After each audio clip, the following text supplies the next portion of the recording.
Indian கவர்மெண்ட்டும் 20% of our budget, yearly budget இந்த இன்ட்ரெஸ்ட்காக பே பண்ணிட்டு இருக்கோம்.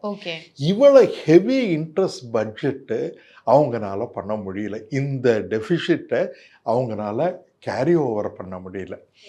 ஏன்னா அமெரிக்காவுடைய டோட்டல் டெட் எவ்வளோ ஆயிடுச்சுன்னா $38 trillion ஆயிடுச்சு அமெரிக்காவுடைய டெட்டு. இதெல்லாம் நம்ம கொஞ்சம் ஏன்னா சடனாக யாராவது ஜென்ரல் பப்ளிக் பார்க்கும்போது இது புரியாமல் இருக்கும். இது புரியறதுக்கு ஒன்றுமே இல்லை. சிம்பிளாக எக்கனாமிக் டேர்ம்ஸில் அமெரிக்கன் டெட் இன்க்ரீஸ் ஆகிடுச்சு $38 trillion. அது அவங்களால முடியல. அதனால அமெரிக்கா பட்ஜெட்டில் 25% சோஷியல் செக்யூரிட்டி அண்ட் 23% மெடிக்கேருக்காக கொடுக்குறாங்க. ப்ளஸ் டிஃபென்ஸும் கம்பைன் பண்ணால் அமெரிக்கன் கவர்மெண்ட்டுக்கு 10% தான் இருக்குது வேறு ஏதாவது பண்ணணும்னா.